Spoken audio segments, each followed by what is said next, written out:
నీతికి ఆధారమగు దేవా నేను మొరపెట్టగా,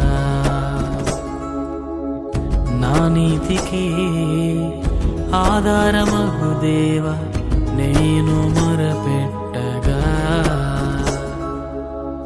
ఇరుకులలోనే కృంగినప్పుడు నాకు విశాలత కలిగించుమా. ఇరుకులలోనే కృంగినప్పుడు నాకు విశాలత కలిగించుమా. నన్ను కరుణించుమా, నాపై కృప చూపుమా. నన్ను కరుణించుమా, నాపై కృప చూపుమా. యెహోవా నా దేవా, నీ దయలో కాయుమా.